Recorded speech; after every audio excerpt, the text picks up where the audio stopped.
Sure, let's start. Good morning, everyone. Online, am I audible and visible?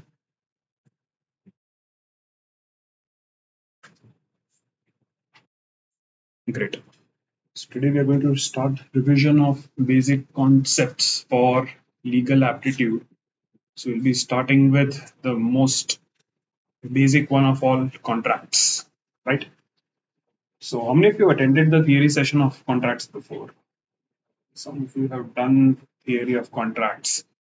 Okay, so then I expect you to know at least some of the details in that. For others, let's see how much of this we can understand today. Best part about legal aptitude is the theory portion is not something which you have to remember by heart, right? You just have to understand the basics because legal aptitude portion in the examination will give you the passage. You just have to read the passage and apply it. But the theoretical knowledge is important because it will help you to interpret certain things. So let's start with contracts. So, whenever we talk about contracts, especially in India, it falls under a law called the Indian Contracts Act of 1872, right?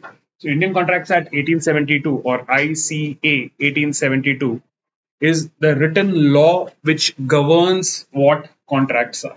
It tells us what is meant by a contract, what are the essential elements for something to be called a contract, what are the situations under which a contract is valid, or rather, what are the situations in which a contract may be invalid. And then finally, what are the different ways in which a contract, if broken, can be remedied by the courts. So, Indian Contracts Act 1872, it defines contract by explaining a lot of different terms.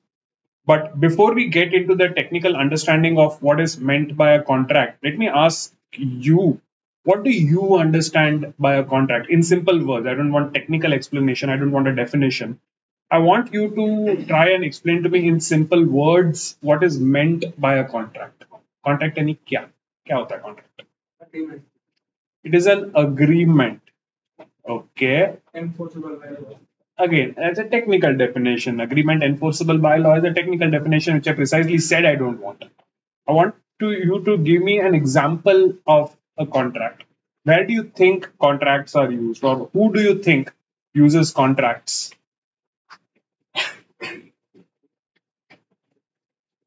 What do you think? Huh? Two parties. Two parties, BJP and AAP or Congress. Two business parties for anyone. So business parties, they have to be business parties. तो अगर कोई business party नहीं तो वो contract नहीं करता. मैं करते तो give me an example. Okay, दो बिजनेस पार्टीज ने कुछ किया, कॉन्ट्रैक्ट कह दिया. Okay, then shop owner and transport. तो shop owner technically is a business. Yes. फिर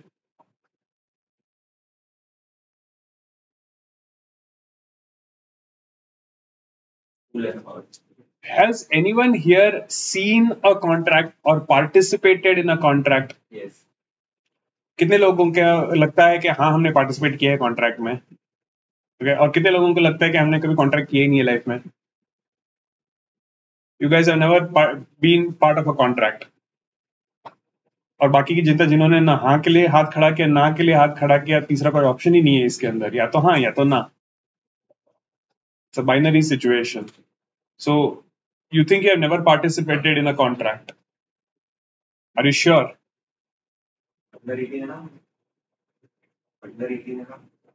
So, तो मैंने कहा legal contract.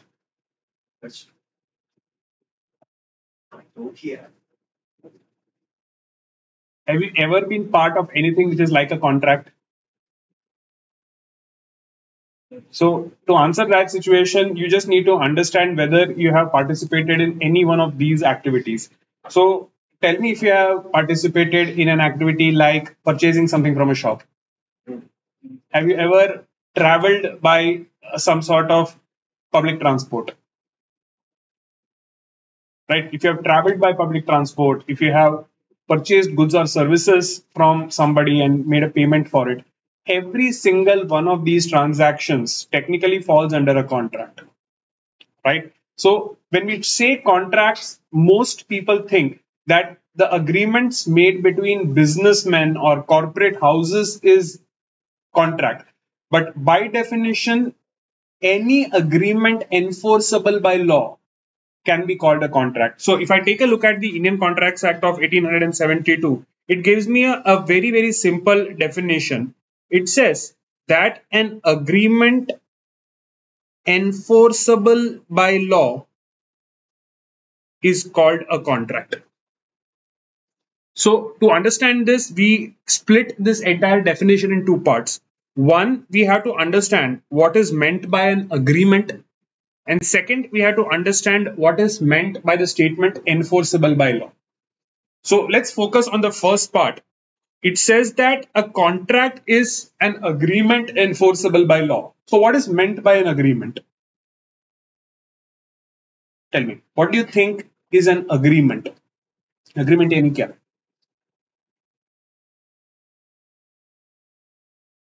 It is between two parties. It is between two parties when one party fulfill promise of other party and other party fulfill promise of first party.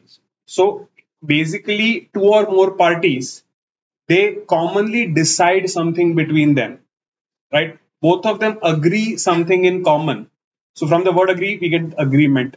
So like he said, can I say that an agreement is nothing but a set of promises made against each other?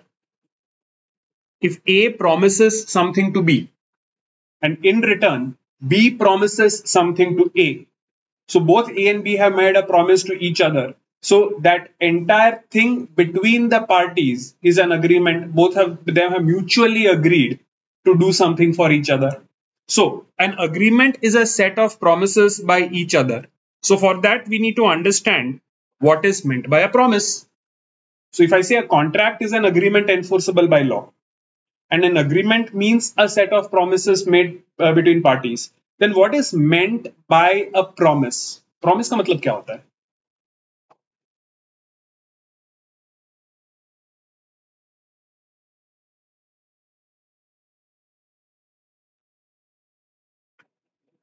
Again, I don't want technical definitions. I don't want legal words or definitions. Simple understanding. You can give me an example. You can explain it in your own words. What do you think is meant by a promise?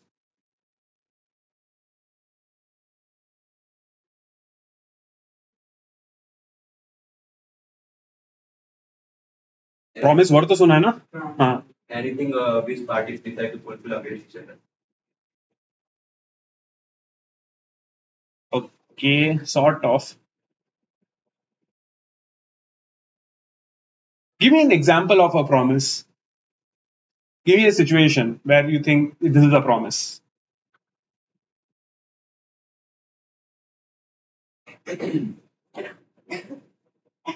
ऐसा करोगे तो ऐसा होगा मतलब एक तुम्हें अपन का 91 marks आएगा तो कुछ भी दिखा हुआ है. राइट, मम्मी पापा बोलते हैं कि अगर तू एग्जाम में 90% लाएगा तो तेरे को आईफोन दिलाएंगे. This is a promise. So how did this promise come into existence? An offer and then acceptance. Right. So can I say that an offer, when accepted, becomes a promise? So there are two parties. One party makes an offer. Okay, I will do this for you. I will give this to you. And the other party says, okay. Right. So what has the first party done? The first party has made an offer. So when the first party makes an offer, nothing has happened. Just an offer has been made. But when the other party accepts it, when the other party says yes, that means now whatever the first party has offered is a promise, right? So A says, I will sell you my car, right? So A is offering to sell the car and B says, okay. But what does A expect in return? Money, right? So when A says, I promise to sell your car for I promise to sell you my car for 5 lakh rupees, A has made the promise to sell his car to B. If B accepts it, he says yes, then technically speaking, has B made a promise to A now? Yes, right? So when A has offered something and B has accepted it, we can say that in return B has made the promise to A to purchase the car for 5 lakh rupees. So a promise made by A to B and then a promise made by B to A is an set of promises made against each other. Hello, classmate. कर देता हूँ. Yeah. So A and B have made a set of promises against each other, right? So this is agreement between them. So offer was made, acceptance was made, there is a promise from both the sides. That means an agreement has been made between them. Now, for this agreement to be called a contract, we will take a look at the second part of that statement. So we say that an agreement enforceable by law is a contract. So now, what do you mean by enforceable by law? Protection. Protected by. Just protected. What do you mean by to enforce something? Or what do you mean by protected by law? If they break it, then they can face consequences. To enforce means to make sure that you do something, right? अगर मैं आपसे कोई चीज करवा सकता हूं यानी मैं वो चीज एनफोर्स कर सकता हूं. So if an agreement is enforceable by law, that is there is an agreement between two or more parties, and if the law can make sure, if the law has the power that they can make the parties do what they have agreed to in the contract, then technically it is enforceable by law. So that agreement is now technically called a contract. That means it is it possible to have an agreement which is not enforceable by law? So what is an agreement which is not enforceable by law? Mom dad वाला example. कैसा mom dad वाला example? क्या कौन सा? 90% iPhone. अगर 90% आएंगे तो iPhone दिलाऊंगा वाला करवा सकते हैं. देयर आर कैसे करवा सकते हैं? मतलब करवा सकते हो क्या पता है? करवा सकते हैं लेकिन ऐसे तो नहीं होगा. There is a situation, there is a very specific situation in which even that contract is enforceable by law.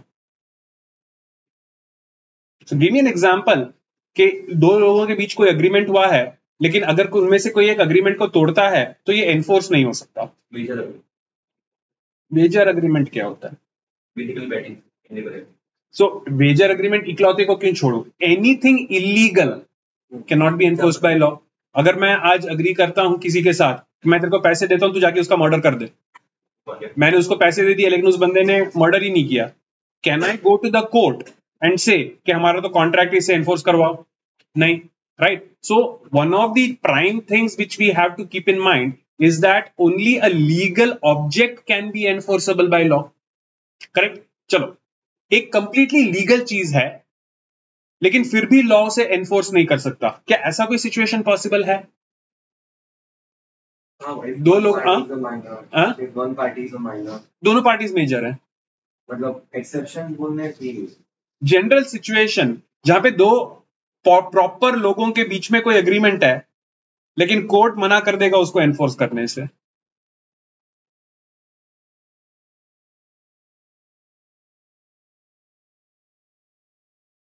चलो मैं आपको एक एग्जांपल देता हूं. मैं बोलता हूं मेरे पास आज शाम के नवरात्रि के 2 एक्स्ट्रा पासेस पड़े हैं. तो एक काम कर, शाम को तू मेरे घर पे आ जा, मैं तेरे को 2 पासेस देता हूं. राइट? शाम को तू घर पे आता है लेकिन पता चला कि मैं तो अपनी गर्लफ्रेंड के साथ ऑलरेडी वो पासेस लेके निकल चुका हूं. क्या करेगा?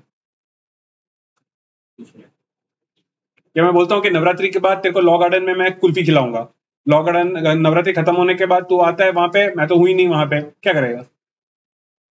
Was it legal? इलीगल ना बोल रही है भाई. इलीगल क्या था इसमें? हाँ, हो सकता है कोई तेरे को अगर गरबा के पासेस को बोल दे तो तेरा दिल टूट जाएगा, बट वो इलीगल कुछ नहीं है. किसी ने कुल्फी खिलाने यानी कि प्रॉमिस की है और मुकर जाए तो उसमें इलीगल क्या है? Is it illegal?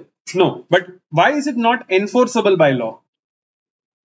Because such type of an agreement is called a social agreement. किसी को पिक्चर दिखाने का वादा करना, किसी को बोलना कि तेरे को शाम को घुमाने लेके जाऊंगा, सुबह तेरे साथ वॉक पे जाऊंगा. All these things are considered to be very small minor social agreements, right? For social agreements also there cannot be an enforceability of law. So for contracts we need to examine, one, was there an agreement between the two parties?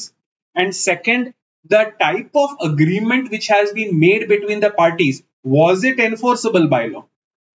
If yes, then according to the Indian Contracts Act of 1872, this is known as a contract.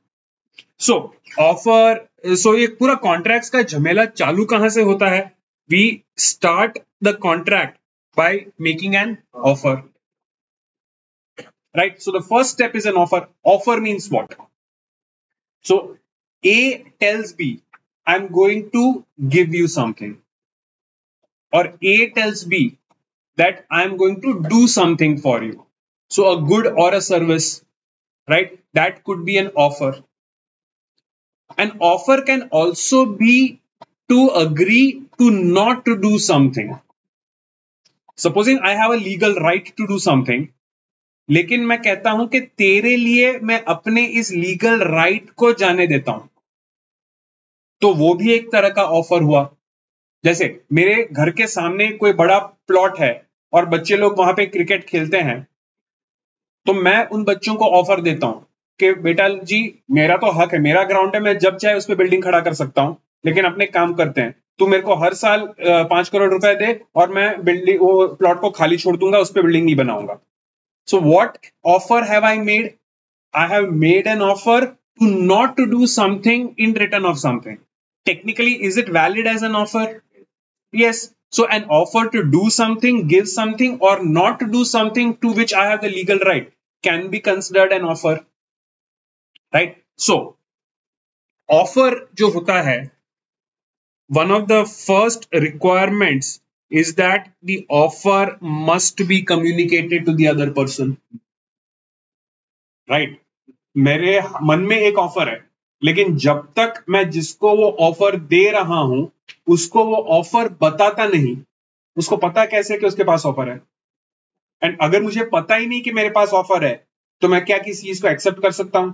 नहीं. सो one of the first requirement is that the offer must be communicated to the other party, which means the other party must have knowledge of the offer. Clear hai? So let's take an example. This is an old case called Nalban Shukla versus Gauri Dutt. Names are not important. Situation को समझो.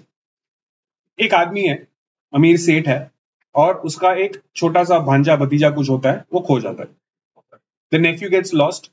So this man, he calls his servant and tells, go and search the boy. So जो servant है, he goes out, वो यहाँ वहाँ भटकता है, लड़के को ढूंढ रहा है. उतने में the master feels that मेरा बच्चा शायद ऐसे तो नहीं मिलेगा. So he prints a poster. In fact, he prints many posters in which it is written that whoever brings the boy back will get 500 rupees. And ये कई सारे पोस्टर प्रिंट करवा के वो शहर में चिपका देता है. होता क्या है, इतने में जो सर्वेंट है उसको ही वो बच्चा मिल जाता है.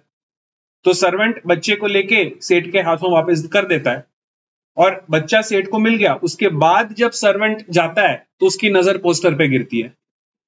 And then he sees that the offer says whoever brings the boy back will get 500 rupees. So he goes to the master and he says, बच्चे को तो मैं लेके आया, निकालो 500 रुपए.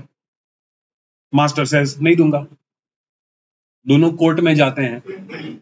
So the decision you have to tell me is, should the master be forced to pay the 500 rupees, or is the servant not liable to get the money?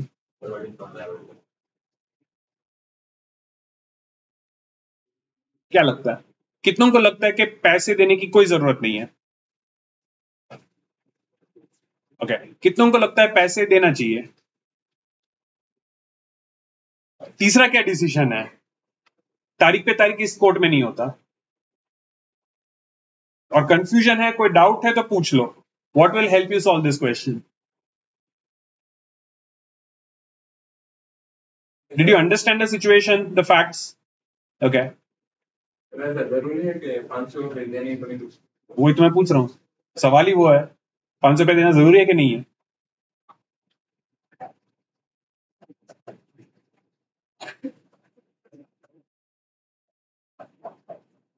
Basic फंडा अगर कॉन्ट्रैक्ट्स का डालो इसमें, तो क्वेश्चन क्या होता है?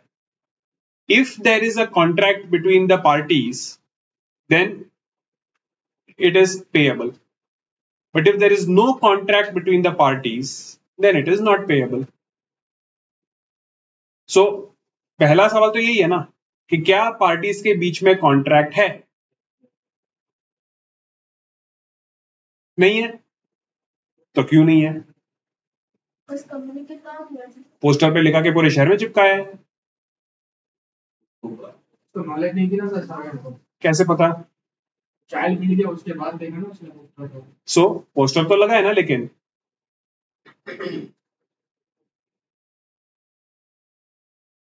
but your point is true. I said communication is necessary. I also said knowledge of the offer is necessary.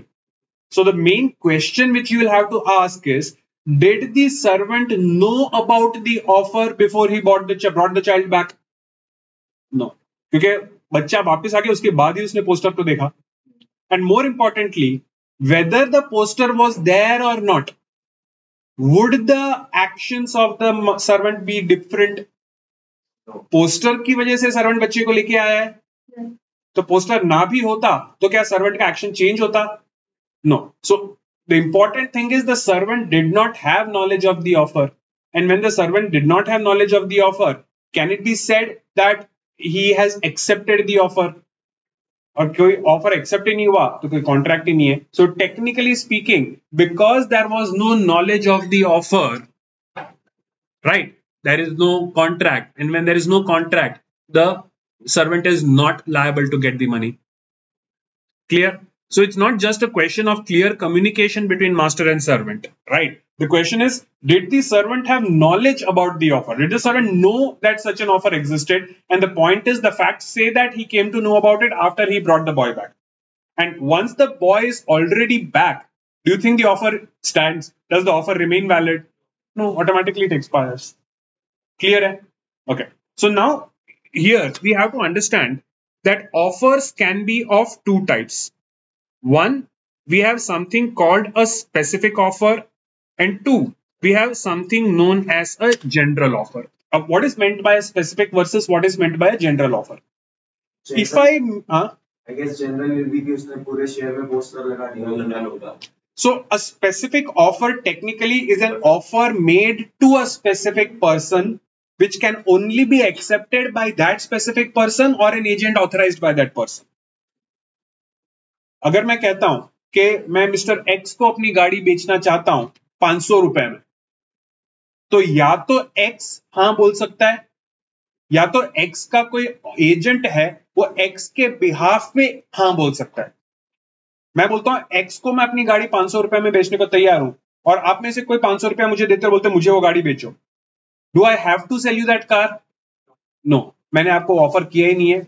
Specific offer सिर्फ वही एक्सेप्ट कर सकता है जिसको वो ऑफर दिया गया है. On the contrary, general offer क्या होता है? A general offer is an offer made to any person who can accept it and fulfill the terms and conditions. तो अगर मैं कहता हूं कि जो भी मुझे 500 रुपए देगा मैं उसको अपनी गाड़ी बेचूंगा, so any person who comes to me and gives me 500 rupees technically has accepted my offer. So any person who can satisfy the terms and conditions set up by me in the offer can accept it. That is meant by a general offer. So specific offer सिर्फ वही accept कर सकता है जिसको वो offer दिया गया है. जनरल ऑफर कोई भी एक्सेप्ट कर सकता है जो कंडीशंस को सेटिस्फाई करेगा. Now there is another case. This is Mrs. Carlyle versus the Carbonic Smoke Ball Company case. So Carbonic Smoke Ball Company was a pharmaceutical company, दवाइयां बनाती है. उन्होंने एक दवाई बनाई कार्बोनिक स्मोक बॉल, और न्यूज़पेपर में एड पब्लिश किया that we have invented a new medicine for flu. Purchase and consume this medicine for 3 weeks and it will cure you of all the symptoms of flu and cold. And even after 3 weeks, if you do not get relief, then we will give you 100 pounds. British currency pounds, expensive. And this was more than 100 years back. So I said, 3 हफ्ते तक हमारी दवा use करने के बाद भी अगर आपको आराम नहीं मिला तो 100 पाउंड देंगे, and we have kept 1000 pounds in the bank for this purpose. अब मिसेस कार्लाइल, फ्लू का सिम्टम उसको होने लगा, केमिस्ट की दुकान पे गई, दवाई खरीदी, 3 हफ्ते तक शिद्दत से यूज किया. 3 हफ्ते के बाद भी उसको कोई आराम नहीं मिला. तो इमीडिएटली गई कार्बनिक स्मोक बॉल कंपनी के पास and said, you claim that if for 3 weeks I use it and I don't get relief, you will pay 100 pounds. So pay me 100 pounds, I did not get relief. To which the lawyers of the company said, हम थोड़ी देंगे पैसे, advertisement है. तो गई court के पास कि नहीं, I want this. So the first issue that the judges you as a judge have to decide is there a contract between the company and Mrs. Carlyle? Yes. Contract होगा तो पैसे देने पड़ेंगे ना. तो कॉन्ट्रैक्ट होने के लिए अभी तक हमने दो चीजें देखी है, एक तो ऑफर होना चाहिए, दूसरा एक्सेप्टेंस होना चाहिए. ऑफर था, कंपनी ने जो एड दिया है वो ऑफर है. एक्सेप्टेंस था कहाँ? So in a general offer the courts have judged that your behaviour in following the conditions of the offer can be taken as your acceptance. Did Mrs. Carlyle behave in a way which was following the terms of the offer? So in that case, they said that by purchasing and using it, she has shown that it is acceptance, which means there is offer and acceptance, and hence this will be considered a contract with a general offer. तो company के lawyers ने फिर अपना पासा बदला, पलटे वो लोग, बोले ये तो हमने फ्लफ एडवर्टीजमेंट दिया है.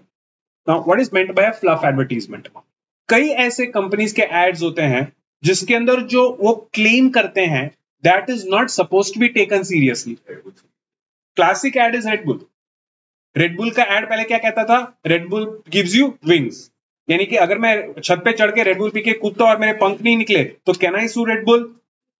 Technically if it says Red Bull gives you wings और मेरे विंग्स नहीं निकले तो अमेरिकन कोर्ट में तो बिल्कुल सू हो सकता है. इसलिए आजकल रेडबुल गिव्स यू विंग्स में विंग्स का स्पेलिंग विंग्स कर दिया है. But technically speaking, how many of you think that Red Bull पीने से पंख निकल आएंगे? Hopefully none of us, because we are not Americans, we have a brain. The point is, fluff advertisement are exaggerated advertisements, जो कहने के लिए बड़ा चढ़ा के कहते हैं बट कोई सीरियस नहीं लेता. जैसे Axe डिओड्रेंट का एक एड बड़ा फेमस हुआ था बीच में, Axe डिओड्रेंट लगाओ और सारी लड़कियां चिपकेंगी तुम पे. या कौन सा सॉफ्ट ड्रिंक है, थम्स अप पीने से आज कुछ तूफान ही करते हैं, या माउंटेन ड्यू पीने से डर के आगे जीत है, डर लगता है माउंटेन ड्यू पियो डर निकल जाएगा. Do you seriously think these claims are actually what they say they are? No. So these advertisements are only for fun, right? They are all called fluff advertisements. और दूसरे एडवर्टीजमेंट्स होते हैं जो देखने में लगेगा कि शायद फ्लफ है बट उसको शायद सीरियसली लेना पड़े. जैसे कोई अगर सैनिटाइजर, हैंड सैनिटाइजर का एड है और वो कहता है 99.9% जर्म्स को ये मार डालेगा, फ्लफ है कि रियल है? रियल है, बिकॉज हैंड सैनिटाइजर का काम ही जर्म्स को मारना है. या अगर वाटर प्योरीफायर का एड कहता है कि अगर हमारे वाटर प्योरीफायर के पानी से जर्म्स निकले तो 1 करोड़ रुपए तुमको देंगे, फ्लफ है रियल है? वाटर प्योरीफायर का काम ही वाटर को प्योरीफाई करना है. या फेयर एंड लवली क्रीम बोलता है 14 दिन में गोरे वरना पैसे वापस, फ्लफ है रियल है? क्यों? Why is it fluff? तो क्या काम है? फेयर एंड लवली का काम क्या है अगर वो गोरा करना नहीं है तो?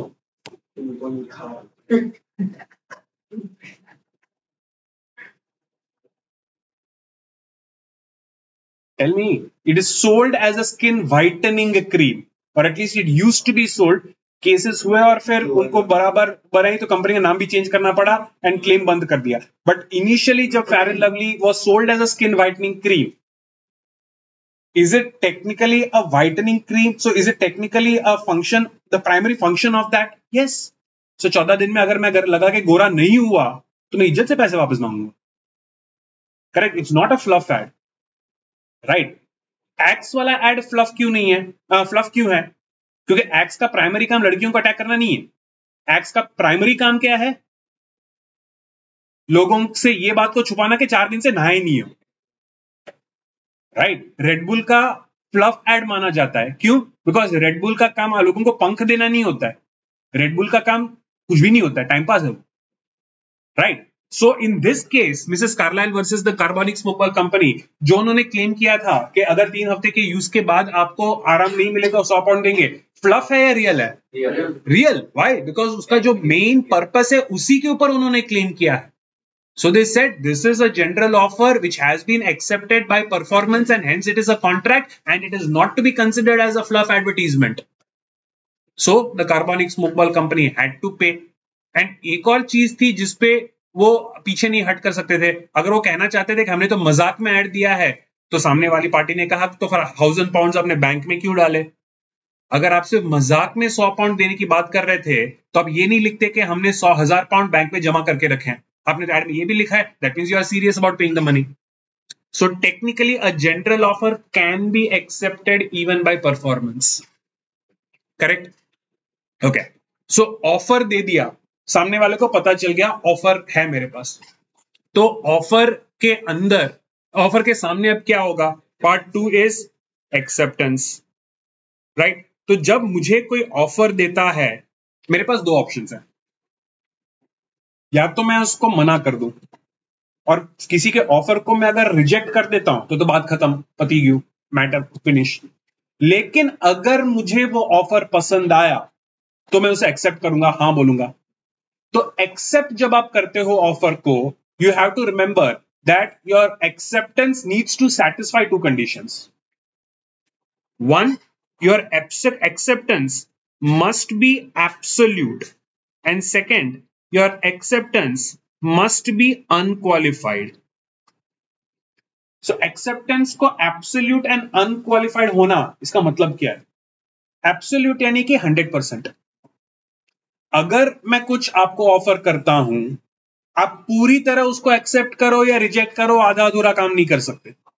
If I tell you 100 kg of potatoes I want to sell you for 100 rupees per kg, तो either you can refuse my offer or accept the offer totally. अब ये नहीं कह सकते ठीक है मैं 50 किलो लेने को तैयार हूं. नहीं, मेरा ऑफर 100 किलो का था, आप 100 किलो के लिए ही हाँ बोल सकते हो. हार या पार, बीच का कुछ नहीं कर सकते. That is absolute 100%. Second is unqualified. That means accept करते वक्त आप कोई कंडीशन नहीं डाल सकते आपके एक्सेप्टेंस के पास साथ. अगर मैं कहता हूं कि I want to sell you my 100 kg of potatoes for 100 rupees per KG, और आप कहते हो हाँ अगर तू मुझे वो सारा डिलीवरी घर पे फ्री में करवा देगा तो मैं खरीदने को तैयार हूं, तो नहीं, ये आपका एक्सेप्टेंस नहीं होगा, बिकॉज आपने डिलीवरी का कंडीशन डाल दिया. Right. So without any condition, without any change, if you make the acceptance, then it is known as a valid acceptance. लेकिन अगर आपने acceptance के नाम पे कोई कंडीशन डाल दिया, जैसे मैंने आपको कहा I'll sell you 100 kg of potatoes for 100 rupees per kg, and आप बोलते हो yes I'll buy it but you'll have to deliver it at home, तो आपने अभी क्या किया है? आपने एक्सेप्ट नहीं किया है. What you have done is something called a counter offer. तो अब सिचुएशन रिवर्स हो गया. वो एक्सेप्ट करेगा. आपने जब कहा कि आप 100 kg पोटेटोज 100 रुपए पर केजी के हिसाब से डिलीवरी के साथ लोगे, तो आपका ये ऑफर बन गया. अब ये आपने मुझे ऑफर दिया है एंड अब मेरे हाथ में है मैं इस चीज को एक्सेप्ट करूं या ना करूं. आपका कोई एक्सेप्टेंस ही नहीं था, आपने तो सामने से मुझे काउंटर ऑफर दिया है. तो अब आप ऑफरर बन गए हो, I am the acceptor. If I accept it, मस्त कॉन्ट्रैक्ट है. But if I reject your counter offer, then we cannot proceed. Now, supposing I gave you the original offer, you gave me the counter offer, I rejected your counter offer. Can you now come and tell me कि ठीक है तो आपके original offer को मैं accept कर लेता हूं?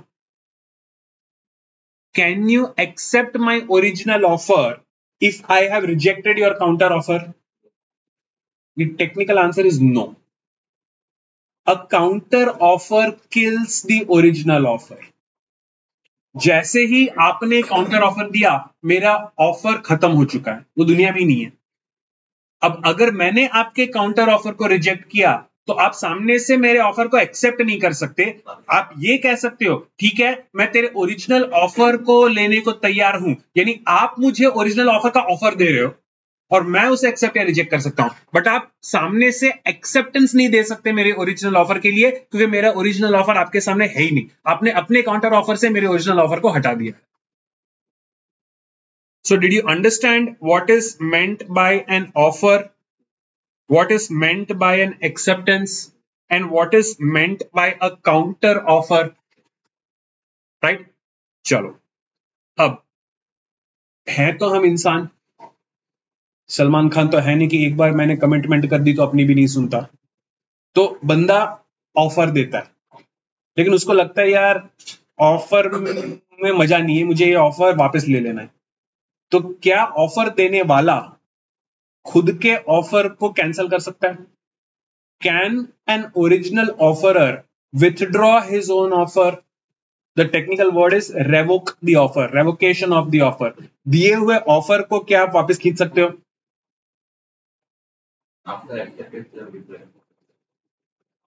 My general question is, can I revoke my offer? Yes. So is there any condition to that? अगर मैंने आपको ऑफर दिया है और मैं अपने ऑफर को कैंसिल करना चाहता हूं, क्या ये मैं कर सकता हूं? और अगर कर सकता हूं तो कैसे कर सकता हूं? राइट? टेक्निकली स्पीकिंग, जब तक सामने वाले ने एक्सेप्ट नहीं किया है, मैं अपने ऑफर को कुछ भी कहे बिना वापस ले सकता हूं। मुझे आपकी परमिशन लेने की जरूरत नहीं है। मैंने ऑफर दिया है, आपने एक्सेप्ट अभी तक नहीं किया है, तो मेरे पास फुल राइट है कि मैं अपने ऑफर को वापस खींच लूं। आप उसमें कुछ नहीं कर सकते। लेकिन अगर मेरे ऑफर को आपने एक्सेप्ट कर दिया, उसके बाद I do not have the right to revoke my offer without your permission. So an offer can be revoked before the acceptance but not afterwards. Similarly, आपने मेरे ऑफर को एक्सेप्ट कर लिया है, आपने अपने एक्सेप्टेंस को कैंसिल कर सकते हो? कैसे?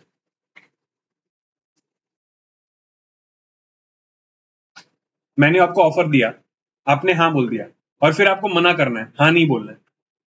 तो क्या आप मुझे मना कर सकते हो? क्या आप अपने हाँ को वापस खींच सकते हो? नहीं। यानी कि ऑफरर के पास ये राइट है कि वो अपने ऑफर को कैंसिल करे, लेकिन एक्सेप्टर के पास ये राइट नहीं है कि वो अपने एक्सेप्टेंस को कैंसिल करे। अगर कर सकते हैं तो कैसे? सिचुएशन क्या है, कंडीशन क्या है?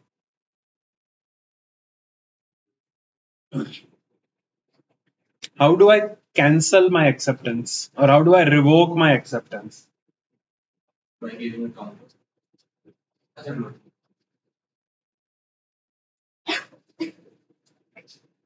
So this is where we need to understand that today we think of communication as being instant. Right? जब आप कहते हो कि एक्सेप्टेंस कर लिया है, तो हमारे दिमाग में इमेज ये है कि आपने एक्सेप्ट किया, हाँ कहा, और मुझे इमीडिएटली पता चल गया। But it's not necessarily the case always, right? Technically speaking, an acceptance can be revoked before it reaches the knowledge of the offer. आपने अपना एक्सेप्टेंस तो भेज दिया, लेकिन मुझे वो एक्सेप्टेंस मिले उसके पहले अगर आप उसको रिवोक कर देते हो, तो टेक्निकली वो रिवोकेशन वैलिड है, एक्सेप्टेंस का भी रिवोकेशन वैलिड है। लेकिन आपका एक्सेप्टेंस मेरी नॉलेज में आ गया, उसके बाद आप अपनी तरफ से रिवोक नहीं कर सकते। So this is possible when there is a delay in sending and receiving the acceptance. तो instant acceptance में तो तकलीफ है, आपने हाँ कहा और मुझे सुनाई दिया तो पती गई, क्योंकि वो टाइम ही नहीं है उसको खींचने में। But if you have sent your acceptance by other means, if you can send me your cancellation or revocation of the acceptance before it reaches me, then technically it stands revoked. Making sense? So let's understand the case, right? So there is a government, there's a state government, and it wants to sell certain leaves. Agricultural department का होगा कुछ, कोई पेड़ के पत्ते हैं, वो पत्तों को बेचना है, कुछ काम के हैं वो पत्ते। Now, how does a government usually make any such things? Right? Government का system होता है टेंडर का। टेंडर पता है क्या होता है? Tender notice. कोई भी प्रोजेक्ट अगर गवर्नमेंट को करना है, तो सरकार क्या बोलेगी कि जिसको भी इंटरेस्ट है वो अपना ऑफर मुझे दे। टेंडर नोटिस निकालेगी कि भाई किसको ये प्रोजेक्ट में इंटरेस्ट है, सब अपना अपना कोटेशन भेजो, और सबसे बढ़िया जो होगा वो कोटेशन को हम ले लेंगे। So this is known as the tender system. So before I progress to the tender system and this example, let's understand one thing. that there is a difference between an offer and an invitation to offer. अगर आप मुझे offer देते हो तो direct offer है, लेकिन अगर मैं आपको कहता हूं कि भाई तू मुझे offer they, then I'm inviting you to give me the offer which I can accept. So auction जो होता है, do you understand what is an auction? नीलामी, right? अगर मैं कोई चीज को नीलामी के थ्रू बेचना चाहता हूं, I want to sell it through auction. So I say that whoever wants to buy, you give me offers. तो मैं बोलता हूं चलो मुझे ये कार बेचनी है, तो पहला बंदा आके बोलता है मैं 1 लाख में बेचूंगा, 1 लाख में खरीदूंगा, तो वो पहला ऑफर हुआ. दूसरा बंदा बोलता है 5 लाख में, तीसरा बंदा बोलता है 10 लाख में, राइट? और एंड में मुझे एक 10 लाख वाले बंदे की ऑफर अच्छी लगी, सो मैं उसको बेच देता हूं. तो स्टार्ट किसने किया? मैंने किया. बट मेरा जो ऑक्शन नोटिस था, it is not an offer, it is called an invitation to offer, it's called an invitation to treat. और जो बोली लगाते हैं वो मुझे ऑफर दे रहे हैं और मैं एक्सेप्ट कर रहा हूं किसी एक की बोली को. सो गवर्नमेंट टेंडर नोटिस भी इस तरह से होता है. गवर्नमेंट नोटिस निकालती है एज एन इन्विटेशन कि भाई ये प्रोजेक्ट में जिसको इंटरेस्ट है वो अपना अपना कोटेशन भेजे. तो ये पत्ते जो गवर्नमेंट को बेचना था, उन्होंने न्यूज़पेपर में ऐड निकाला कि भाई हमको बेचना है, अब अपना अपना प्राइस हमको एक सील्ड एनवेलप में हमारे ऑफिस पे ये तारीख तक दे दो. इस तारीख के बाद हम जितने भी हमारे पास ऑफर्स मिले हैं उन सबको खोलेंगे एंड सबसे बढ़िया वाला जो ऑफर हमको लगेगा उसके साथ हम कॉन्ट्रैक्ट करेंगे, डील करेंगे. सिंपल है.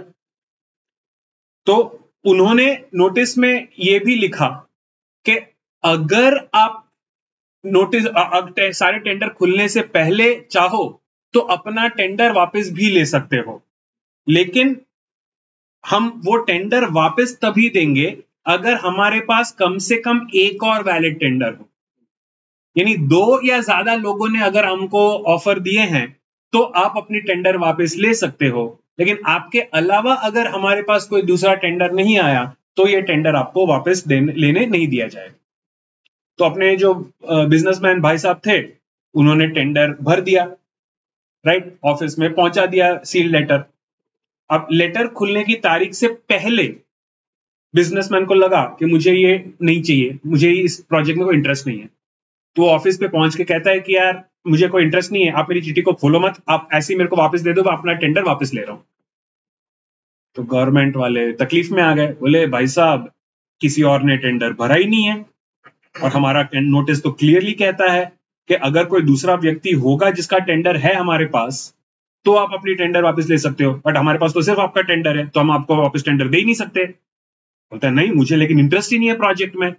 तो ये काफी दिनों तक चलता रहा. उतने में टेंडर खोलने का दिन आ गया, तो सरकार ने टेंडर खोल दिया और कहा कि एक ही टेंडर है तो हम इसको एक्सेप्ट करते हैं, ये रहे आपके पत्ते, पैसे दो, पत्ते ले जाओ. अब ये बिजनेसमैन बोलता है भाई मैंने तो अपना ऑफर वापस ले लिया, मुझे तो कोई इंटरेस्ट ही नहीं है इस चीज में. So there is no contract between us. I am not going to take this, I am not going to pay you any money because I am not, there is no agreement, there is no contract.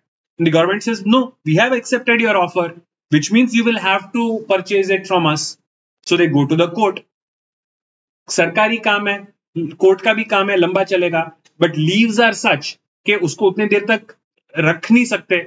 तो सरकार को क्या करना पड़ता है कि क्योंकि ये बंदा पैसे देके डिलीवरी नहीं ले रहा है तो एकदम नुकसान में उनको किसी और पार्टी को बेचना पड़ा, राइट? तो बहुत भारी नुकसान में उन्होंने किसी और को तो पत्ते बेच दिए और कोर्ट में आप कह रहे हैं कि इसके कॉन्ट्रैक्ट के तोड़ने की वजह से जो हमारा नुकसान हुआ है उस नुकसान की भरपाई ये भाई साहब करेंगे. हमको नुकसान में बेचना पड़ा तो हमारे नुकसान की भरपाई ये करेगा क्योंकि इसने कॉन्ट्रैक्ट को ऑनर ही नहीं किया, कॉन्ट्रैक्ट को तोड़ा इसने. दोनों गए जज के सामने. आप अगर जज होते तो आपका डिसीजन क्या होता? 2 पॉसिबल डिसीजन है. या तो कॉन्ट्रैक्ट है तो स्टेट गवर्नमेंट जीतेगी, यानी बिजनेसमैन को पैसे देने पड़ेंगे, या तो कॉन्ट्रैक्ट नहीं है जिसका मतलब है कि बिजनेसमैन को कोई पैसे नहीं देने. आप कौन से डिसीजन, कौन कौन बोलता है कि कॉन्ट्रैक्ट है?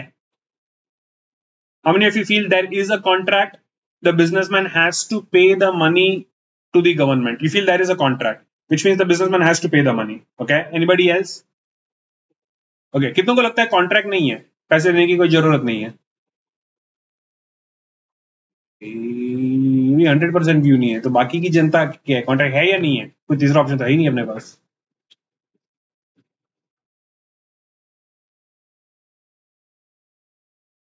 चलो, let's take your opinion. You think there is a contract, the businessman has to pay the money, why?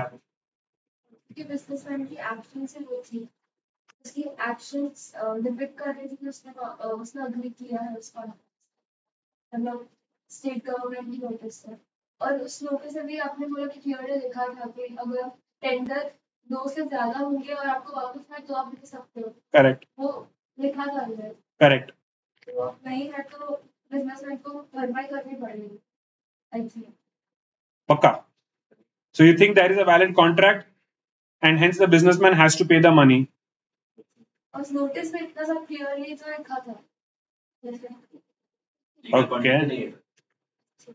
Opposition को क्या बोलना है? लीगल कॉन्ट्रैक्ट नहीं, आप किसी को रोक नहीं सकते ऐसे टेंडर को, मतलब एक्सेप्ट करने को, तो आप फिर रिवोक कर देते हो। मतलब आप नोटिस ऐसा लिख ही नहीं सकते कि मतलब कि दो टेंडर आएंगे तो ही आप ले सकते हो, आप ऐसा नहीं करते यार, उसको आप रिवोक करने से रोक नहीं सकते, तो वो रिवोक तो कर ही सकता है। वे लीगली कैसे रोक सकते हैं? तो नोटिस में ऑलरेडी दिया हुआ, अकॉर्डिंग टू आईसीए 1872 वो रिवोक कर सकता है जब तक उस गवर्नमेंट के पास उसको नॉलेज नहीं है।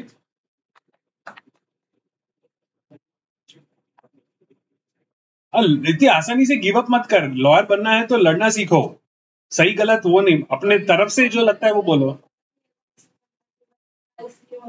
ऐसे ही इंडियन शुरुआत चालू हमने इंडियन कॉन्ट्रैक्ट एक्ट ऑफ 1872 से किया है। कानून, कॉन्ट्रैक्ट या कानून के तहत रिवोक तो कर ही सकता है ना, क्यों नहीं कर सकता? गवर्नमेंट के पास नॉलेज नहीं उसका कुछ। गवर्नमेंट के पास क्या नॉलेज है? एक्सेप्ट नहीं किया ना अभी तक उन्होंने। किसने एक्सेप्ट नहीं किया है? अरे गवर्नमेंट ने तो खोला है उसका टेंडर। उसके पहले रिवोक करना था, वो करने नहीं दे रहे, गवर्नमेंट का फॉल्ट। फंडामेंटल राइट्स आपने वायलेट किया। कौन सा फंडामेंटल राइट? कॉन्ट्रैक्ट वायलेट किया। कौन सा? शब्दों का प्रयोग बहुत संभाल के करना पड़ता है बेटा लॉ के अंदर। फंडामेंटल लॉ तो बोलेगा तो कोर्ट चीर पाड़ के खा जाएगा तेरे को। ये कॉन्ट्रैक्ट कोर्ट है, यहाँ के अंदर फंडामेंटल राइट्स की बात ही नहीं हो सकती। आपका कोई भी राइट फंडामेंटल नहीं है इस केस के अंदर। लीगली रोक नहीं करते वो। इतनी जल्दी तो गिव अप कर देती है। Okay, let's understand one thing. Does the law give you the right to revoke before acceptance? आप सामने वाला एक्सेप्ट करे उसके पहले अपने ऑफर को रिवोक कर सकते हो। ये राइट किसने दिया है? लॉ ने दिया है, राइट? सो अगर the government puts a condition in the offer, in the invitation कि आप रिवोक नहीं कर सकते under so and so conditions, तो क्या आप लॉ के दिए गए राइट के ऊपर कंडीशन नहीं डाल रहे? And does anybody have the right to take away your right which the law has given you? Understand, it does not matter who the other party is. Government है यहां पे, इसलिए हमको लगता है कि गवर्नमेंट है वो तो कुछ भी कर सकती है। नहीं, even the government cannot break the law, and the Contract Act clearly states that जब तक सामने वाली पार्टी एक्सेप्ट नहीं करती तब तक ऑफर देने वाले के पास 100% राइट है ऑफर वापस लेने का। तो चाहे आप कुछ भी कंडीशन क्यों ना डालो, वो कंडीशन वैलिड ही नहीं होगा कोर्ट ऑफ लॉ के अंदर, right? Was the offer accepted before he revoked it? No. That means he revoked it before it was accepted. And is the law clear that it is allowed? End of story. Law को ही follow करना है। अब condition अगर ऐसा कोई डाल देते हो जिससे सामने वाले का लीगल राइट अफेक्ट हो रहा है, तो आपका कंडीशन ही इलीगल है। And it does not matter that it is the government which puts such a condition. Just because the government does something does not mean automatically it is legal. नहीं, it has to be validated by the law. तो यहाँ पे law clearly कहता है कि जब तक acceptance नहीं हुआ तब तक आप वापस ले सकते हो। एक्सेप्टेंस नहीं हुआ था, भाई साहब ने वापस ले लिया था, that means that it was no longer an offer. And जब कोई ऑफर ही नहीं था तो एक्सेप्ट किसको किया? एंड जब कोई चीज एक्सेप्ट ही नहीं हुई है तो अग्रीमेंट ही नहीं है, कॉन्ट्रैक्ट तो दूर की बात है, एंड कॉन्ट्रैक्ट ही नहीं है तो भाई कौन सा पैसा देना है? So law was very clear. State government's notice itself contained a term because of which there was no contract between them. So government को कुछ नहीं बोला, भाई साहब छुट्टे. So remember, don't get sidetracked by the statement that the government said something like. Government कुछ भी बोले, जब तक वो लीगल है तब तक ही एक्सेप्ट करना है. लीगल अगर नहीं है, you can bindas go against it. Theoretically speaking, real life में ऐसा नहीं होता. Theoretically speaking. ओके, चलो online, did everybody get this one?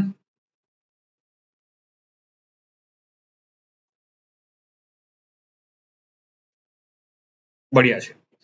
Now we are going to understand something called consideration in a contract.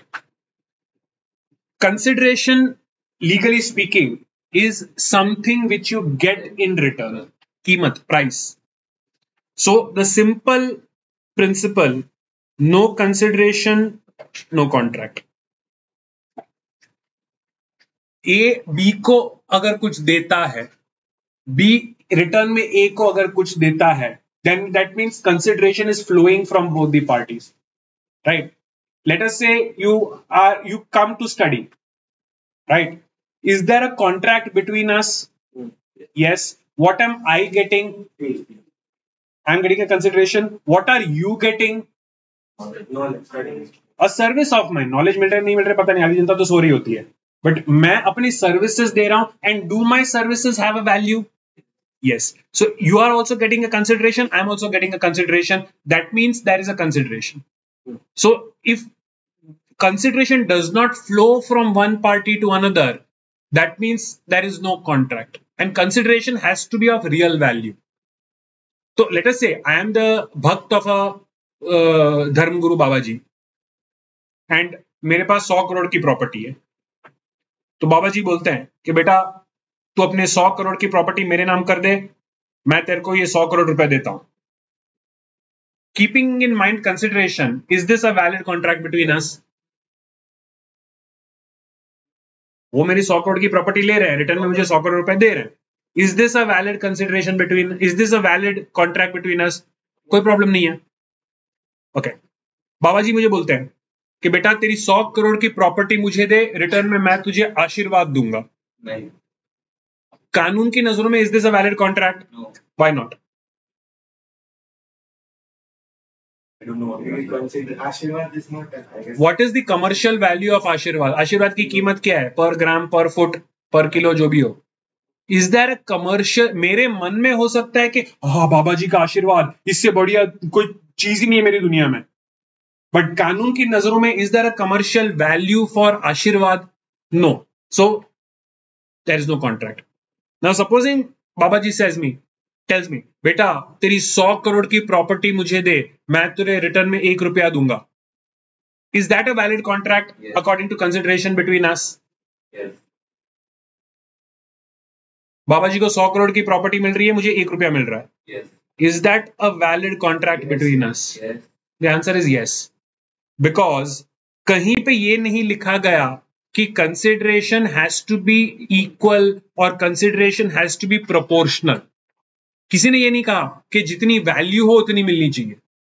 Law सिर्फ इतना कहता है value मिलनी चाहिए. कितनी वैल्यू मिलनी चाहिए वो आप आपस में फोड़ लो. तो अगर 100 करोड़ की प्रॉपर्टी में 1 रुपए में बेचता हूं तो कंसिडरेशन के पॉइंट से आप इसको चैलेंज नहीं कर सकते. आप ये नहीं कह सकते कि 100 करोड़ की प्रॉपर्टी को 1 रुपए में थोड़ी बेचेगा. नहीं, 100 करोड़ की प्रॉपर्टी की भी वैल्यू है, 1 रुपए की भी वैल्यू है. कंसिडरेशन के पॉइंट के हिसाब से तो ये बिल्कुल वैलिड है. Now we are going to talk about that thing जो बिगिनिंग ऑफ द थिंग में आया था. मम्मी पापा अगर आपको प्रॉमिस करते हैं, माँ बाप बोलते हैं कि बेटा मैं तेरे को एक आईफोन दिलाऊंगा, राइट, और उसके बाद आपको आईफोन नहीं दिलाते, can you take them to the court of law and sue them? Yes, how? आपको क्या कंसिडरेशन मिल रहा है? iPhone. उनको क्या कंसिडरेशन मिल रहा है? मैं तो बोला ही नहीं 90% का. इस सिचुएशन में बोला माँ बाप ने सिर्फ आपको प्रॉमिस किया है कि बेटा अच्छा बस आईफोन दिलाऊंगा। आईफोन दे देंगे तो कॉन्ट्रैक्ट की अग्रीमेंट ही नहीं है। एंड अगर माँ बाप कहे कि 90% लेके आ तो मैं तेरे को आईफोन दिलाऊंगा, तो 90% आपके आ गए, 95% आ गए आपके, तो उनके लिए कंसिडरेशन क्या हुआ? बेटा 90% तुझे मिला है, माँ बाप को थोड़ी मिला है, वो 90% तेरे हैं। उनका नाम रोशन हो। Commercial, very good. तो आशीर्वाद से तो मैं भी रोशन होता हूँ। बाबा जी का आशीर्वाद नहीं, माँ बाप का रोशन होना बड़ी चीज है। माँ बाप के रोशन होने का कीमत बता, मार्केट वैल्यू क्या है, मैं भी खरीदूं किलो के हिसाब से। What is the commercial value of माँ बाप का नाम रोशन होना? तो कानून के हिसाब से तो there is no consideration which they are getting. So technically is it a contract?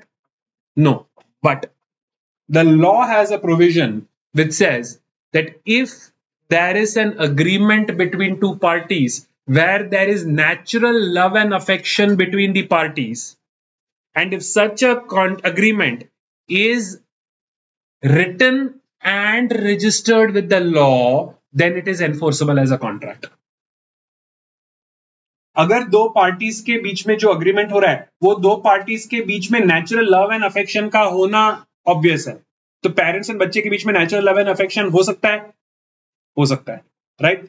अब ऐसे अग्रीमेंट को all you have to do is get it in writing and get it registered with the law, तो ये contract बन जाता है। माँ बाप को इसमें कुछ नहीं मिलने वाला, but because the law gives you a provision, it will still treat it as a contract, which means that if they do not give you the iPhone, you can take them to the court of law and sue them for breaking the contract.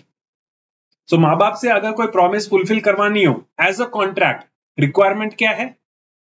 Gate it written and registered. तो माँ बाप कोई भी promise करें, माँ बाप को बोलो राइटिंग में दो, और इसको हम जाके नोटरी के पास एफिडेविट करवाते हैं, और ये बोलने के बाद अगर आप जिंदा रहे तो माँ बाप को कोर्ट ले जा सकते हो for not fulfilling that promise. अरे हजार चीजें होती है। माँ बाप बोलते हैं कि मैं अपनी जायदाद मरने मेरी जायदाद तुझे दूंगा, और बेटे को भी जायदाद नहीं मिलती है, तो जाके सू करते हैं। So if they have made a written agreement then it can be enforced. चलो, कंसिडरेशन का फंडा समझ में आ गया। ओके, अब पिछला जो एग्जांपल हमने लिया था कि बाबा जी को मैं अपनी 100 करोड़ की प्रॉपर्टी 1 रुपए में बेचता हूं, अगर आपको सुनाई दे कि मैंने ऐसा कोई कांड किया है तो सबसे पहले क्या सोचोगे? सबसे पहले पागल शायद सेकंड सोचोगे, पहले तो आप सोचोगे काश मैं बाबा जी होता, काश मेरा कोई ऐसा भक्त होता, मैं भी 1 रुपए में 100 करोड़ की प्रॉपर्टी ले लूं। बट उसके अलावा the first thought which comes to your mind is that पागल ही होगा जो ऐसा करेगा, right? So there is a very very important thing in contract which is called competence to contract. So the law says that you should have sound mind while doing a contract. Technically, the thing which the law says is that any party entering in a contract must be competent to contract. So competent to contract का मतलब क्या है? It is very difficult to create a list of conditions to show that somebody is competent. Competent कौन है ये बताना थोड़ा मुश्किल है, तो लॉ क्या करता है? वो ये बोलता है कि कॉम्पिटेंट कौन नहीं है। It defines incompetence to contract, कि ऐसे सारे कंडीशंस में जो होगा उसकी कॉम्पिटेंसी नहीं है। तो जो जो उस लिस्ट में नहीं आएगा वो by default competent to contract है। तो कैसे कंडीशंस में आप कॉन्ट्रैक्ट नहीं कर सकते? So the first and the simplest one is minority of age. What is meant by minority of age? 18. Right? Under normal circumstances, for the purpose of contract, any person who is less than 18 years of age is considered a minor and incapable of entering into a contract. तो normally अगर आप 18 साल से नीचे की उम्र के हो तो बाय डिफॉल्ट आप कॉन्ट्रैक्ट नहीं कर सकते, बट इसके कुछ कुछ एक्सेप्शंस हैं. One, a minor may not enter into a contract except for necessities. So अगर कोई बंदा है 18 साल से कम उम्र का है लेकिन ऐसे सिचुएशन में है कि कोई दूसरा उसकी जगह पे कॉन्ट्रैक्ट नहीं कर सकता, एंड ये बंदा ऐसी कॉन्ट्रैक्ट में घुसना चाह रहा है जिसमें उसको कोई एसेंशियल आइटम मिलने वाला है, तो जिंदगी जरूरी चीजों के लिए एक माइनर भी कॉन्ट्रैक्ट कर सकता है। सपोज एक अनाथ बच्चा है, राइट, उसको खाने पीने के लिए पैसे चाहिए, तो वो किसी से कॉन्ट्रैक्ट करता है। अगर आप अब नॉर्मली किसी भी माइनर को अलाउ नहीं करोगे तो बेचारा अनाथ करेगा क्या? तो for somebody who does not have other person to do a contract, that minor may also enter into a contract, but that contract can only be for necessities. Second, if a person is appointed a guardian by the court of wards, then that person is considered a minor till the age of 21. Supposing मेरे माँ बाप नहीं है और court एक guardian appoint करता है, मेरे लीगल चीजों को संभालने के लिए एक गार्डियन को अपॉइंट किया जाता है, तो मेरी उम्र जब तक 21 साल की नहीं होती तब तक मुझे माइनर माना जाएगा। नॉर्मली 18 साल की उम्र तक आप माइनर हो, लेकिन अगर कोर्ट अपॉइंटेड गार्डियन है आप पे तो आपकी उम्र 21 तक माइनर मानी जाएगी। Correct? So minority of age is one thing which makes a person incompetent to contract. Second, I can say that old age is also a reason of incompetence. तो old age यानी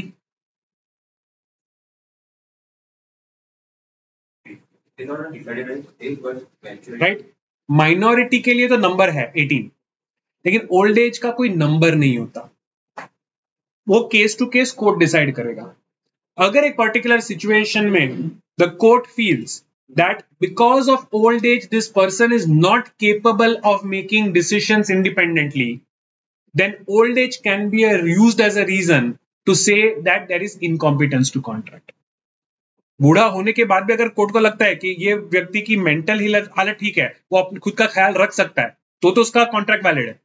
लेकिन अगर लगता है कि old age की वजह से ये बंदा अपना खुद का ख्याल नहीं रख सकता, इसको शायद जबरदस्ती ये कॉन्ट्रैक्ट करवाया जा रहा है, तो ओल्ड एज को रीजन मानते हुए उस कॉन्ट्रैक्ट को सेट असाइड किया जा सकता है। So minority of age, old age, then unsoundness of mind. अब अनसाउंडनेस ऑफ माइंड का बड़ा मस्त चीज है। Legally speaking, a person who is incapable of understanding the consequences of his or her action is considered to be of unsound mind. आप जो कर रहे हो उसका आप पे क्या असर होगा, उसकी अगर आपको समझ नहीं है तो उस पर्टिकुलर टाइम पे आप अनसाउंड माइंड के व्यक्ति हो, दिमागी हालत ठीक नहीं है। तो अनसाउंडनेस ऑफ माइंड कई सिचुएशन में हो सकता है। एक तो आप बीमार हो, दिमागी मेंटल इलनेस है, तो by default you are of unsound mind. You could be unsound mind because of extreme emotion, depression में हो, डरे हुए हो, शॉक लगा है, उस पर्टिकुलर टाइम पे भी आप अच्छे बुरे की समझ नहीं रखते, तो उस सिचुएशन में भी आप अनसाउंड माइंड के हो। या अगर आपने नशा किया हुआ है तो नशे की हालत में, because of narcotic substances, because of alcohol, because of such things also, if you are incapable of taking a decision, then also you are considered to be a person of unsound mind. But इसका मतलब ये नहीं है कि कोई भी contract sign करने से पहले 4 बॉटल वोडका मार के जाओ, ब्लड टेस्ट करवा लो और फिर साइन करो। कॉन्ट्रैक्ट अगर फायदा हो रहा है तो कुछ नहीं, नुकसान हो रहा है तो ब्लड टेस्ट दिखाओ कोर्ट को और बोलो मैं तो दारू पिए हुए था, ये नहीं। अपनी मर्जी से if you have consumed the alcohol or the hard substances, then the law will not protect you. But if you are involuntarily or unknowingly under the effect of alcohol or drugs, then you will be considered to be a person of unsound mind and the law will protect you. अनजाने में या अपनी मर्जी के खिलाफ अगर आप नशे में हो तो कानून आपकी मदद करेगा, मर्जी से अगर नशा किया है तो law will not protect you. So understood unsoundness of mind. Okay, next we have an entire category of women called Pardanashi women who are considered to be incompetent to contract. अब Pardanashi women का मतलब क्या होता है? Women who don't have knowledge of the outside world. So, ये जो पर्दा word use किया है, it does not refer to a physical thing. पर्दा, बुर्का, घूंघट, इनसे कोई लेना देना नहीं। कुछ ऐसे घर अभी भी हैं, कुछ ऐसे कम्युनिटीज हैं, कुछ ऐसे सोसाइटीज हैं जहां आज की तारीख में भी औरतों को घर के बाहर नहीं जाने दिया जाता. They are not given education. They have no contact with the outside world. They are totally unaware of their own rights. तो अगर the court says that this particular lady has the status of पर्दानशी, right? उसके social circumstances ऐसे हैं कि उसको अपने हक के बारे में कुछ नहीं पता, तो उसको पर्दानशी स्टेटस दे दिया जाएगा. एंड अगर किसी औरत को पर्दानशी स्टेटस कोर्ट की तरफ से मिलता है तो उसके साथ कोई कॉन्ट्रैक्ट नहीं किया जा सकता. उसके साथ अगर कोई कॉन्ट्रैक्ट हुआ है तो वो वैलिड नहीं है. Are you together on this? Yes. Understood what is meant by a Pardanashi woman? Okay. Okay. Now there can be some other circumstances for non-competence to contract. So a bankrupt person, we also call that as an insolvent person. Right. Bankruptcy को अगर declare होता है, मैं नदारद हूं, legally अगर declare होता है कि इसके पास कोई पैसे नहीं है, ये लुट चुका है, कंगाल हो चुका है, उसको बैंक्रप्ट डिक्लेयर कर दिया जाता है. तो ऐसा व्यक्ति कोई भी फाइनेंशियल एग्रीमेंट नहीं कर सकता. ऑब्वियसली जिसके पास पैसे ही नहीं है उसका फाइनेंशियल कॉन्ट्रैक्ट करने का कोई मतलब ही नहीं है. Then an alien enemy cannot make a contract. So what is meant by an alien enemy? So if you are unknown क्या होता है? यानी कि जिसके साथ भी आप कॉन्टैक्ट करते हो आप सब नोन पर्सन के साथ करते हो. लास्ट टाइम तूने जब कोई टिकट खरीदा होगा तो जान पहचान के व्यक्ति से लिया है. When two countries are officially at war with each other, officially if two countries are at war with each other, then at that particular point of time the citizens of one country are declared alien enemies to the other and you cannot enter into a contract with such a person. आज तो let us से Israel और Palestine के बीच में लफड़ा चल रहा है. ऑफिशियली अगर वॉर है, अगर ऑफिशियली डिक्लेयर हो जाता है कि वॉर है, तो इजराइल के सिटीजन्स पैलेस्टाइन सिटीजन्स के साथ कॉन्ट्रैक्ट नहीं कर सकते, पैलेस्टीनियन सिटीजन्स इजराइल के सिटीजन्स के साथ कॉन्ट्रैक्ट नहीं कर सकते if they are following the Indian Contracts Act. उनका लॉ क्या कहता है मुझे नहीं पता, but according to Indian Contract Act they may not enter into a contract with each other and existing contracts will also be cancelled. समझ में आया यहां तक? Yes. Any doubts, any questions, any शक, any सवाल? Competence, ability to do so, कोई कर ही सकूं के नहीं. Competence to contract, right? पक्कू. चलो. So we have seen offer, we have seen acceptance, we have seen revocation, we have seen consideration, we have seen competence to contract. Now, the most important thing, and इसके basis पे तो बहुत सारे questions exam में पूछे गए हैं, is called free consent. Technically, what is meant by free consent? अपनी मर्जी से किसी के दबाव में ना आते हुए आप अगर कॉन्ट्रैक्ट करोगे तो ही उसे वैलिड कॉन्ट्रैक्ट माना जाएगा. किसी के जोर में आके आप कॉन्ट्रैक्ट करते हो, यानी आपकी मर्जी नहीं थी, तो फिर वो कॉन्ट्रैक्ट वैलिड नहीं है. So there are 5 specific conditions under which free consent is not available. 5 situations जिसके अंदर फ्री कंसेंट शायद ना हो. The first one is fraud. The second is misrepresentation. The third is coercion. The fourth is undue influence. And the fifth one is mistake. Right? इन पांचों में से कोई एक भी अगर सिचुएशन आता है तो free consent is vitiated. Free consent मदारद हो गया है, फ्री कंसेंट नहीं है. तो what are these 5 things? First one, fraud. Fraud के अंदर the most important thing is intention. अगर जानबूझ के आप किसी व्यक्ति को झूठ कह के उससे कॉन्ट्रैक्ट करवाते हो तो दैट इज फ्रॉड. आपको पता है ये सच है, आई मीन आपको पता है कि कोई चीज झूठ है, लेकिन सामने वाले व्यक्ति को बोलते हो कि ये सच है, चीटिंग करते हो ताकि वो आपके साथ कॉन्ट्रैक्ट करे। तो जब जानबूझ के आप किसी चीज को सही बताते हो जो रियलिटी में सच गलत है और आपको पता है कि वो गलत है, तो then what you have committed is fraud. लेकिन अगर अनजाने में आप किसी गलत चीज को सही कह देते हो, आपको नहीं पता था कि ये झूठ है, आपके मन में तो था कि ये सच है, और आपने सामने वाले व्यक्ति को कह दिया ये सच है, और उसने आपकी बात मान ली और कॉन्ट्रैक्ट कर लिया, तो आपका इरादा नहीं था झूठ बोलने का, लेकिन आपने बोला तो झूठ। सो technically speaking it falls under the category of misrepresentation. So the difference between fraud and misrepresentation is only intention of the person making the statement. जानबूझ के झूठ बोलना फ्रॉड में आता है, अनजाने में झूठ बोलना मिसरिप्रेजेंटेशन के अंदर आता है।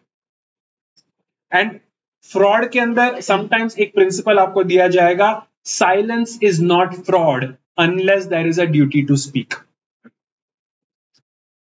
आपने अगर कुछ कहा ही नहीं तो फ्रॉड नहीं है, लेकिन आपने कुछ कहा नहीं जब आपकी ड्यूटी थी कि आप कहो, तो वो फ्रॉड का तो आपका साइलेंस भी फ्रॉड माना जाएगा। जैसे मेरे पास एक कार है, मैं उसको सेकंड हैंड में बेचना चाहता हूं, मेरे कार के इंजन में प्रॉब्लम है, राइट। एक बंदा आके मुझे बोलता है कि मुझे आपकी गाड़ी खरीदनी है, मैं बोलता हाँ ये पड़ी है, वो बाहर से देखता है और बोलता है ठीक है, और वो पैसे देके खरीद के लेके जाता है। मुझे पता था उसके इंजन में फॉल्ट है, लेकिन मैं उसको बताया नहीं। Have I committed fraud? Yes. Why? तो आप बता सकते हैं कि वो तो इंजन में कुछ खरीद ही नहीं। क्यों? हाँ तो मत खरीद, मैंने क्या फ्रॉड किया? आपको पता है नहीं, आपने तो was it my duty to speak? Why? सामने वाला ने पूछा नहीं, मैंने बताया नहीं। Why is it my duty to speak? I am not a car seller, मेरा धंधा नहीं है कार बेचना, मैं तो अपनी गाड़ी सेकंड हैंड में बेच रहा हूं। So if I am selling my own car in second hand, did I prevent him from checking the car? Did I hide this purposely from him? No, I did not say anything and it was not my duty to say anything. I didn't hide anything. उसको अगर खरीदना था तो ढंग से check करके खरीदता, उसने चेक नहीं किया, उसमें मेरी क्या गलती है? So my silence is not fraud here, it is not fraud. But if I am an official seller of cars, first hand car, मेरी कार की दुकान है और मैं फर्स्ट हैंड गाड़ी बेचता हूं, तब अगर एक पर्टिकुलर पीस के इंजन में प्रॉब्लम है, is it my duty to say yes? Because a person coming up to a car seller, a proper shop and purchasing expects you to sell good quality of goods. Supposing I am selling my car second hand, I am not a regular seller, second hand अपनी गाड़ी बेचना चाहता हूं, सामने वाला व्यक्ति आके बोलता है अगर आप कुछ नहीं कहते तो मैं ये मान लूंगा कि आपके गाड़ी में कोई प्रॉब्लम नहीं है। मुझे पता है गाड़ी में प्रॉब्लम है, लेकिन मैं अपनी मुंह नहीं खोलता। वो खरीद लेता है। Is it fraud? Yes. Why? Because उसने साइलेंस का डेफिनेशन दे दिया है। उसने कहा अगर आप कुछ नहीं कहोगे तो मैं मान लूंगा गाड़ी में प्रॉब्लम नहीं है, तो मुंह बंद रख के मेरा स्टेटमेंट है कि इस गाड़ी में प्रॉब्लम नहीं है।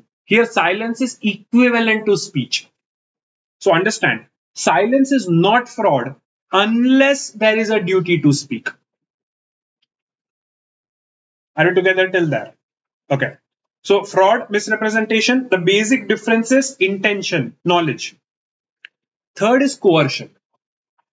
Now, there is something called the IPC, the Indian Penal Code. Indian Penal Code कई सारी चीजों का मना करता है, मोस्टली क्राइम्स। किसी को मारना नहीं चाहिए, पीटना नहीं चाहिए, खून नहीं करना चाहिए, वो बहुत सारी चीजें। तो आईपीसी द्वारा मना की हुई किसी चीज को यूज करके अगर मैं सामने वाले व्यक्ति को डरा के धमका के कॉन्ट्रैक्ट करवाता हूं, then what I have committed is coercion. If I force the other person into an agreement by threatening him or his near and dear ones or loved ones with something forbidden by the IPC, then that is termed as coercion. Sign कर दे वरना गोली मार दूंगा, sign कर दे वरना तेरे बच्चे को किडनैप कर लूंगा, साइन कर दे वरना तेरे घर को जला दूंगा। ये सारी चीजें आईपीसी मना करता है। इस चीज की मैंने धमकी दी है, तो what I have committed is coercion. And coercion अगर प्रूव होता है again contract can be vitiated. Fourth, undue influence. अब कोअर्शन एंड अनड्यू इन्फ्लुएंस में एक बिग फर्क ये है कि undue influence is also a type of force but it is known as a hidden force. So दो व्यक्तियों के बीच में अनड्यू इन्फ्लुएंस होने के लिए कुछ चीजों का होना कंपलसरी है. One, there must be a fiduciary relationship between the parties. Fiduciary relationship means a relationship which is based on trust. Doctor और पेशेंट का रिलेशनशिप फिड्यूशरी है. क्यों? क्योंकि पेशेंट डॉक्टर पे ट्रस्ट करता है. टीचर स्टूडेंट का रिलेशन फिड्यूशरी है. स्टूडेंट टीचर पे ट्रस्ट करता है. Banker client fiduciary relationship, lawyer client, इन सारे में ट्रस्ट की वजह से रिलेशनशिप है. ब्रदर एंड सिस्टर के बीच में ट्रस्ट का रिलेशन नहीं है, डिफॉल्ट खून का रिश्ता है. हस्बैंड वाइफ के बीच में लव का रिश्ता है. लेकिन इन सारी चीजों में जो मैंने पहले एग्जांपल दिए, ट्रस्ट की वजह से वो रिलेशनशिप है. तो one, the nature of the relationship must be a fiduciary relationship. Second, one of the parties must be in a dominant position of over the other. तो डॉक्टर पेशेंट में दोनों इक्वल नहीं है. डॉक्टर के हाथ में पावर है, patient के हाथ में कोई पावर नहीं है. टीचर स्टूडेंट में माना जाता है कि टीचर ज्यादा powerful. Banker client, lawyer client में माना यह जाता है कि बैंकर या लॉयर के हाथ में ज्यादा पावर है. So there is an imbalance of power. And if there is a fiduciary relationship and there is an imbalance of power and the person in the dominating position uses his position to take undue advantage, then it is known as a undue influence. जैसे मैंने कोई crime वाइम किया है, right? सबसे पहले जाके मैं अपने लॉयर को बता देता हूं कि भाई मैंने ये क्राइम किया है, कोर्ट में मेरा केस लड़के मुझे बचा ले. अब लॉयर के सामने तो मैंने बोल दिया मैंने क्राइम किया है. अब लॉयर बोलता है यार तेरी गाड़ी बड़ी अच्छी है, तेरी गाड़ी मुझे 50 रुपए में बेचना. मैं मना करूंगा उसको. उसको पता है मैंने क्राइम किया हुआ है. उसने मेरे को धमकी दी है? नहीं. लेकिन मेरे मन में क्या डर है कि अगर मैंने उसको मना कर दिया तो हो सकता है कि मेरे केस में घपला करके मेरे को लोचा हो जाएगा. तो डर के मैं उसको मना नहीं कर सकता. That means he has taken undue advantage of his position. कोई नॉर्मल व्यक्ति मेरे को बोलता है तेरी गाड़ी मुझे 50 रुपए में बेच, कान के नीचे पहले 4 बजाता और फिर बोलता क्या बोला. बट लॉयर के साथ ये नहीं कर पाऊंगा. सो ऐसे सिचुएशन में it is there is no direct threat, but fiduciary relationship, dominant position, person in the dominant position is taking unfair advantage of his position, so that works as undue influence. And finally we have something called mistake. अब mistake क्या होता है? Mistake is something where there is a mistake about an essential fact to the agreement and it is made by both the parties. Right. मैं दुकानदार को जाके कहता हूं कि भाई साहब 1 लीटर तेल देना. अब भाई साहब मुझे 1 लीटर तिल का तेल बेचते हैं जबकि मुझे चाहिए था कैस्टर का तेल. तो यहां पे गलती किसकी है? दोनों की गलती कैसे हुई? मुझे चाहिए था coconut oil, let us assume, and he sells me groundnut oil. तो can we continue with this agreement? Why not? Because जो कोकोनट ऑयल का काम है वो ग्राउंडनट ऑयल नहीं कर सकता, ग्राउंडनट ऑयल का ऑयल कोकोनट ऑयल नहीं कर सकता. लेकिन गलती तो किसी की भी नहीं है ना. मैंने क्या कहा? ऑयल. उसने मुझे क्या बेचा? ऑयल. जो मैंने कहा वही वो उसने नहीं बेचा, लेकिन ना गलती उसकी है ना मेरी है. ना सपोजिंग ऐसे आज क्लास 7 बजे होगा, आप लोग शाम को 7 बजे पहुंचते हो, यहाँ पे ताला लगा हुआ है. मैं कहा मैं तो सुबह क्लास ले चुका हूं. आपके मन में 7 बजे यानी शाम के 7 बजे, मेरे मन में 7 बजे यानी सुबह के 7 बजे. गलती किसकी है? आपकी गलती नहीं, मेरी क्यों गलती है? हाँ? आपने फीडबैक किया नहीं. मैंने बोला 7 बजे. मैंने कहा 7 बजे नहीं बोला. शाम के तो मैं 19 बजे बोलता, 1900 आवर्स बोलता अगर मेरे को शाम के 7 बजे बोलने थे. I said 7 o'clock, but I did not specify. I assumed के शाम के 7 बजे कोई क्लास नहीं अटेंड करता, तो आप सुबह के 7 बजे ही आओगे. आपने अज्यूम किया कि सुबह के 7 बजे कोई उठता नहीं है, तो आप शाम के 7 बजे आओगे. गलती किसकी है? ना आपकी है ना मेरी है. But the point is this particular thing we can not go ahead with. So when there is a mistake to an essential part of the contract on both the parties, then it is a mistake, and because of a mistake the contract no longer is valid. Are we clear on that? So अगर कोई छोटी मोटी चीज की गलती होती है, छोटी मोटी चीज की गलती यानी कि आप मेरे पास आते हो कोई पर्टिकुलर बुक खरीदने के लिए, नोटबुक खरीदने के लिए आते हो, एंड आपको लगता है कि आपको पोकेमॉन के कवर वाला नोटबुक चाहिए, राइट? लेकिन आपको मैं नोटबुक बेचता हूं और घर जाके देखते हो कि उसमें पोकेमॉन की जगह पे शिनचैन का कवर चढ़ा हुआ है. Is this a major thing which is affecting the contract? Cover के ऊपर पोकेमॉन का स्टिकर लगाओ कि शिनचैन का स्टिकर लगाओ, उससे कोई मेजर फर्क पड़ता है? It does not affect the contract in a major way. तो लगते मिस्टेक ठीक है, जाने दे सकते. बट अगर आप 200 पेज का बुक खरीदने आते हो और आपको मैं 150 पेज का बुक देता हूं, is it a thing which is affecting the nature of the contract? Yes. But आपने भी नहीं कहा कितने पेजेस, मैंने भी नहीं बताया कितने पेजेस, गलती किसी की नहीं है. So that is called a mistake. That is one party is not responsible, both the parties are equally either at fault or not at fault.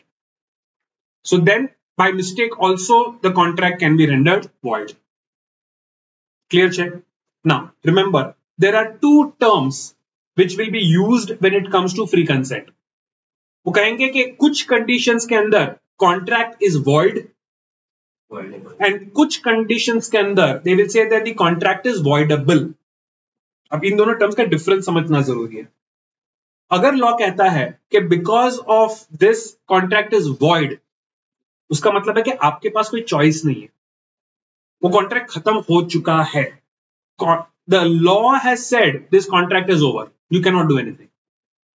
But if they say that the particular contract is voidable, तो उसका मतलब है कि जिस party के साथ गलत हुआ है उस पार्टी को चॉइस दिया जाता है कि वो चाहे तो कॉन्ट्रैक्ट को वॉइड करे, चाहे तो कॉन्ट्रैक्ट को कंटिन्यू करे. So if a contract is said to be voidable, then it means the party who has the problem has a choice to continue or not. But if the contract is void, then it means that you don't have a choice. The court has decided that this contract is no longer valid. So you have to be very careful in reading the passage कि उन्होंने void बताया है या voidable बताया है. यहां तक clear है? So finally, there are a few things which you need to keep in mind while looking at contracts. There are certain types of contracts which are considered automatically invalid by the law. You cannot make certain types of contracts. One, obviously, you cannot make a contract for an illegal object. Contract का मकसद ही कुछ illegal काम करना है तो contract ही नहीं हो सकता. You cannot make a contract for an impossible event. तू मुझे पैसे दे, मैं चांद को खा के दिखाऊंगा, पॉसिबल ही नहीं है, तो टेक्निकली कॉन्ट्रैक्ट ही नहीं है. You cannot make a contract for a wager in the nature of a wager. Wager यानी बेटिंग, सट्टा, राइट? शर्त लगाने के नेचर में कोई कॉन्ट्रैक्ट नहीं हो सकता. जैसे आज इंडिया पाकिस्तान का मैच है तो एक काम करते हैं, अगर इंडिया जीत गया तो मैं तुझे 100 रुपए दूंगा, पाकिस्तान जीत गया तो तू मुझे 100 रुपए देना. अब शर्त लगा रहे हो, सट्टा खेल रहे हो. इस चीज पे कॉन्ट्रैक्ट वैलिड ही नहीं है. You can not make a contract for a wager. You can not make a contract preventing someone from entering the earning their livelihood, क्योंकि one of your fundamental rights is your right to livelihood. The constitution of India guarantees you the right to work. So किसी contract से अगर किसी को 2 वक्त की रोटी कमाते हुए अगर आप रोक रहे हो तो वो कॉन्ट्रैक्ट वैलिड नहीं है. You can not stop prevent somebody from earning their livelihood. Contract in restraint of marriage is void. किसी कॉन्ट्रैक्ट से अगर किसी की शादी होते हुए आप रोकना चाहते हो तो वो कॉन्ट्रैक्ट ही नहीं कर सकते. You can not make a contract in which you are preventing somebody from getting married. बाकी if the offer is proper, if the acceptance is proper, if the consideration is present, if all the parties are competent to contract, if there is free consent from all the parties, and if it is not a matter which is forbidden by the law, then whatever agreement is made between 2 or more parties which can be enforced by the law is known as a contract. That's it.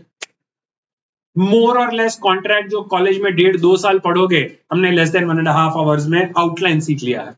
But this is only a very, very basic view of contracts as far as entrance exams are concerned. details are extremely detailed, which of course you'll be learning in law college. But यहाँ पे contracts के अंदर किसी को कोई पंगा है, कोई questions हैं, कोई सवाल हैं, कोई दुख दर्द हो तो पूछो.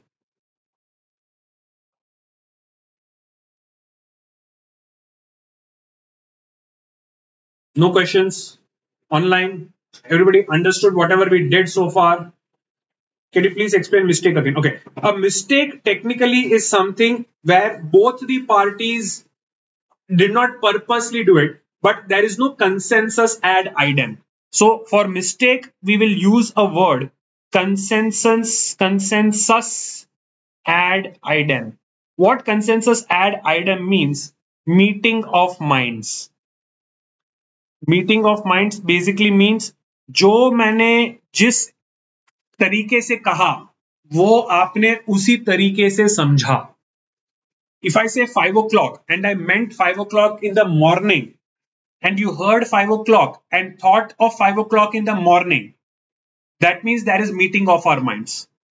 But if I simply say 5 o'clock, but I thought I meant morning and you heard 5 o'clock, but you thought I meant evening, then there is no consensus ad idem.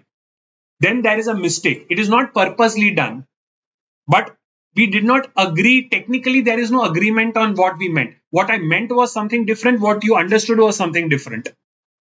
For example, if I say, if I give you if you get good marks in the exam, I will give you a chocolate. You get 90 out of 100 and you come and claim that give me the chocolate. And I said 90 is not at all a good mark. So who is wrong? Nobody is, because for you anything more than 80 might be good marks. For me anything less than 99 may be bad marks. But nobody defined this. तो ना आपकी गलती है ना मेरी गलती है. हिंदी में गलती वर्ड यूज कर रहा हूं. Technically speaking, it's a mistake because neither of the two parties intentionally did anything wrong. But we cannot continue with this contract because meaning he clear नहीं था. So that's a mistake. Right? चलो. So online, if there are no doubts, you may exit. यहाँ पे take the attendance and then we meet again as per schedule.